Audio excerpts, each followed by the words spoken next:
اعوذ باللہ من الشیطان الرجیم بسم اللہ الرحمن الرحیم۔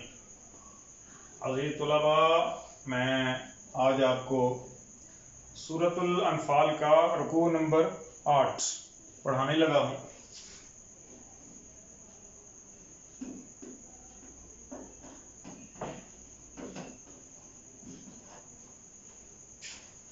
اور اس میں جو آیات ہیں وہ 59 سے 63 تک ہیں، جی 64 تک ہیں، 59 سے لے کر 64 تک۔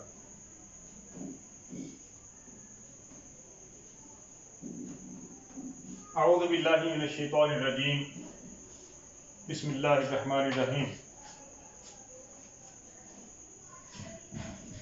وَلَا يَحْسَبَنَّ الَّذِينَ كَفَرُوا سَبَقُوا وَلَا يَحْسَبَنَّ، وہ یہ خیال نہ کریں وہ لوگ بدر میں جو بھاگ گئے ہیں کفار وہ جو کوئی کافر ہیں، سبقوا کہ وہ بھاگ نکلے ہیں، اب وہ مسلمانوں کے اللہ کے ہاتھ نہیں آئیں گے، ایسا کچھ نہیں ہے، بلکہ انہم لا یعجزون، بے شک وہ ہمیں عاجز نہیں کر سکتے۔ یہ اللہ کریم وہی فرما رہے ہیں، عاجز نہیں کر سکتے یعنی ہم جب چاہیں ان کو پکڑ لیں گے۔ دیکھیے ایک طریقہ تو اللہ کریم کا یہی ہے کہ انسان کو موت آ جاتی ہے، وہ پکڑا ہی جاتا ہے۔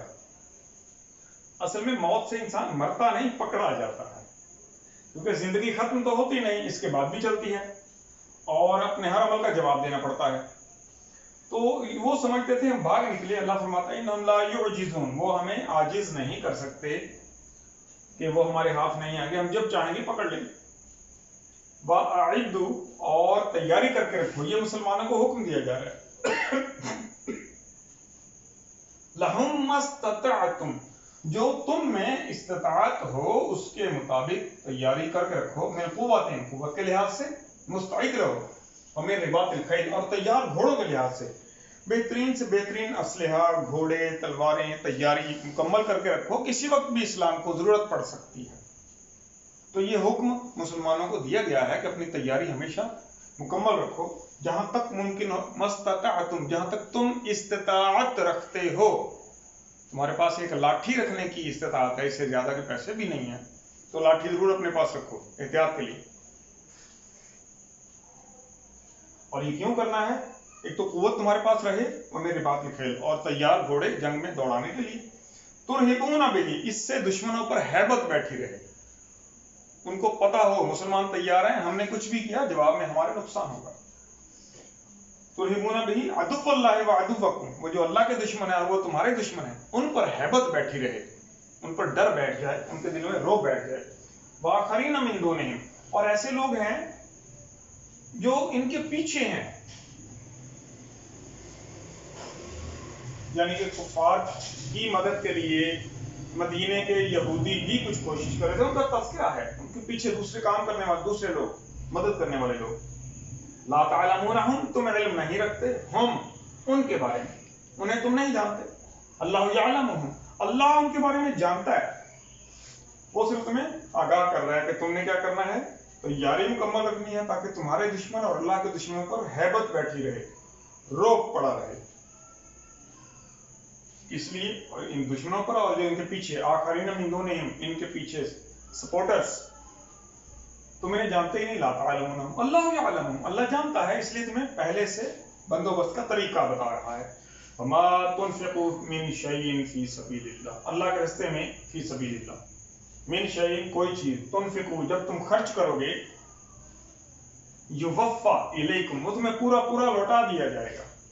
اللہ کریم تمہیں کسی نہ کسی کام کاروبار میں جتنا بھی تمہارا خرچہ ہو جائے گا اللہ کے راستے میں، وہ اور کسی طرح سے منافع کی شکل میں پیدا فرما دے گا۔ وانتم لا تظلمون، اور تم پر ظلم نہیں ہونے دیا جائے گا کہ تمہارے پاس لاکھ روپے تھے، دے دیے، خالی ہو گئے، اس کے بعد کچھ بھی نہیں بچا، دوبارہ آئے بھی نہیں، ایسا نہیں، دوبارہ تمہیں لاکھ یا اس سے زیادہ دے دیے جائیں گے۔ بلکہ اگر ہم قرآن کا مطالعہ کریں تو اس بات کا پتہ چلتا ہے کہ اللہ فرماتا ہے کوئی ہے جو مجھ سے کاروبار کرنا چاہے، مجھے 1 2 میں 10 دے دیتا ہوں، اور یقین نہیں آتا تو تم خود دیکھ لو، گندم کا ایک بیج تم زمین میں بوتے ہو، اس میں سے ایک بالی نکلتی ہے، اس میں 7 شاخیں نکلتی ہیں، ہر شاخ میں 100 دانے ہوتے ہیں، تو ہم اس دنیا میں تمہیں ایک کے بدلے میں 700 دے دیتے ہیں۔ دیکھیے تو اللہ تعالیٰ فرماتا ہے تمہارا نقصان نہیں ہوگا، تم پر ظلم نہیں ہو سکے گا، ظلم روا نہیں رکھا جائے گا۔ وَإِن جَنَحُوا، اور اگر وہ دشمن مائل ہو جائیں لِلسَّلْمِ، صلح کی طرف، وہ کہیں کہ ہم صلح کرنے کو تیار ہیں، صلح کرنے، یہ لفظ صلح نہیں ہے، یہ غلط تلفظ ہے، یہ اصل لفظ صلح ہے۔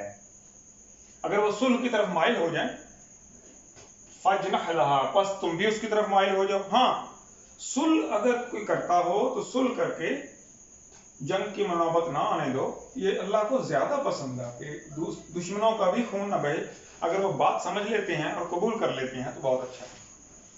وَتَوَكَّلْ عَلَى اللَّهِ، اور بھروسہ رکھو اللہ پر، إِنَّهُ هُوَ السَّمِيعُ الْعَلِيمُ، وہ تو ایسا ہے کہ سنتا ہے، جانتا ہے، اور اس کو سننے اور جاننے کے لیے کوئی کانوں کی یا کسی اور ذریعہ علم کی ضرورت نہیں، وہ خود صاحب علم ہے اور اس کی وجہ سے دنیا میں لوگوں کو علم عطا ہوتا ہے۔ وَإِن يُرِيدُوا أَن يَخْدَعُوكَ، اور اگر وہ ارادہ کریں، وہ چاہیں، وہ ارادہ کریں، أَن يَخْدَعُوكَ، وہ تمہیں فریب دیں، اگر وہ ایسا ارادہ کریں کہ اے نبی، اے امت مسلم، تمہیں نقصان دیں وہ لوگ کفار، فَإِنَّ حَسْبَكَ اللَّهُ، آگے پڑھتے ہیں اس کو، فَإِنَّ حَسْبَكَ اللَّهُ، پس تیرے لیے اللہ ہی کافی، اللہ تجھے کفایت کرے گا۔ کافی سے مراد ہے ہر معاملے میں پوری مدد کرنے والا، اسے کافی کہتے ہیں، وکیل۔ هو الذی، وہ تو ایسا ہے، اللہ تو ایسا ہے، ایدک، اس نے تیری پہلے بھی مدد کی ہے نبی۔ دیکھیے اللہ تعالیٰ حضور صلی اللہ علیہ وآلہ وسلم کی جو مکہ میں مدد فرماتا ہے اس کا بھی تذکرہ ہے، بے نصر ہی، اپنی مدد سے، اللہ کی اپنی مدد سے، نصر ہی گرین ہے اور یہاں اپنی بھی گرین ہے، ایدک، تجھے، هو الذی، اس نے دیا کیا، اپنی مدد، تقویت بخشی، وبالمؤمنین، اور مومنوں کے ذریعے تجھے تقویت بخشی۔ تو کیا کیا اس نے، والذی ایدک بنصرہ وبالمؤمنین، وہی تو ہے جس نے تجھے اپنی مدد اور مومنوں سے طاقت بخشی، مومنوں کی تعداد بڑھا دی اور خود بھی اپنی مدد بھیجتا رہا، جیسے کہ فرشتے آئے 1000 ہم جانتے ہیں، اس طرح اللہ نے حضور صلی اللہ علیہ وآلہ وسلم کو مدد باہم پہنچائی، فتح بھی عطا کی اور مومنوں کے ذریعے بھی مدد عطا فرمائی۔ وَأَلَّفَ بَيْنَ قُلُوبِهِمْ، یہاں واقعہ پیش ہو رہا ہے 2 قبیلوں کا جو مدینہ میں پہلے سے آباد تھے، ان میں سے ایک قبیلے کا نام تھا خزرج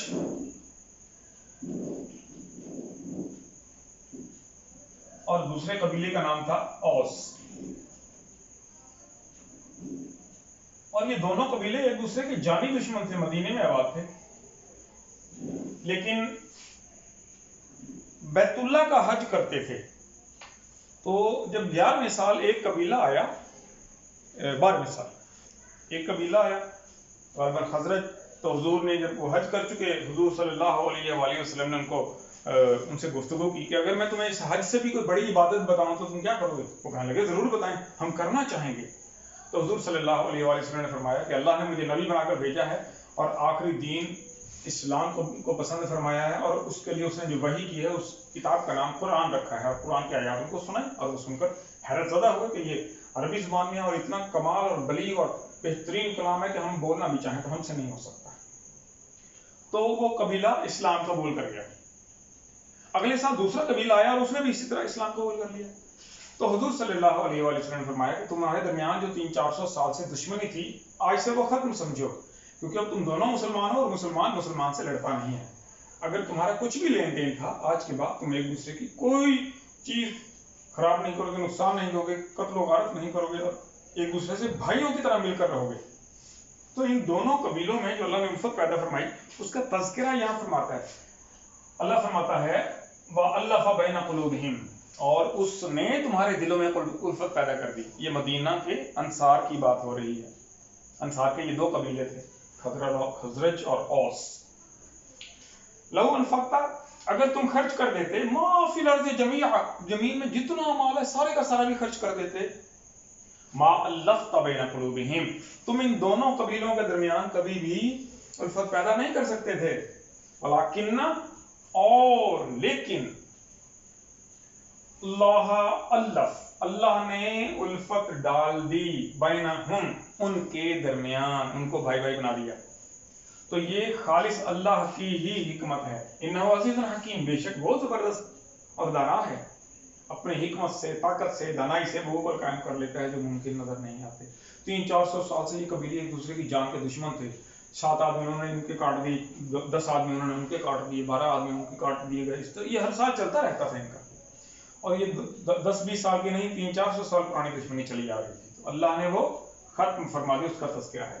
اور آخری آیت میں آیت نمبر 64، یا ایھا النبی، اے نبی، حسبک اللہ، تیرے لیے اللہ کافی ہے. ومن اتبعک، اور جو تیری اتباع کرے، جو تیری پیروکاری کرے، من المؤمنین، مومنوں میں سے، ان سب کے لیے اللہ کافی ہے. یعنی ہمیں کسی بھی کام میں اگر مدد کی ضرورت ہے تو اس معاملے میں اللہ کریم نبی صلی اللہ علیہ وآلہ وسلم کے طفیل قیامت تک مسلمانوں کو پوری مدد دینے کو تیار ہیں. کیوں؟ کیونکہ یہ وعدہ اللہ تعالیٰ نے خود نبی کریم صلی اللہ علیہ وآلہ وسلم سے فرمایا کہ میں تیرے لیے بھی کافی ہوں، اور جو تیری اتباع کرنے والے مومن ہیں میں ان کے لیے بھی کافی ہوں. جب بھی مجھ سے تو یا تیرے مومن مانگیں گے میں عطا کرتا جاؤں گا. تو یہ اس کی عطا ہے کہ آج تک اسلام چلتا چلا آ رہا ہے. اب اس کے لیے ہمیں اپنے کردار کو بدلنے کی ضرورت ہے، اللہ اور اس کے رسول صلی اللہ علیہ وآلہ وسلم کے مطابق خود کو بدلنے کی ضرورت ہے. مشق کا کام مکمل کیجئے. مجھ تک بہت تھوڑے بچوں نے کام بھیجا ہے، مزید تمام بچے اس کو اچھی طرح دیکھیں، اپنا کام مکمل کر کے بھیجیں. آپ کی دہرائی ہو رہی ہے. جو کلاس 10 میں جانے والے بچے ہیں جن کے امتحانات ہونے والے ہیں 9th کے، یہ ان کی دہرائی ہے. اور جو نئے بچے ان ویڈیوز کو دیکھیں ان کے لیے یہ پہلی مرتبہ رکوع پیش کیا جا رہا ہے. تو اس کو دھیان سے، توجہ سے سنیے. الفاظ کے معنی مشق کے جو ہیں ان کو لکھ کر ہاتھ کو رواں کیجئے، املا کی غلطی کو ختم کیجئے، اور جو مشقی سوالات ہیں ان کے جوابات لازمی لکھ کر بھیجیے. وما علینا الا البلاغ المبین. السلام علیکم ورحمۃ اللہ.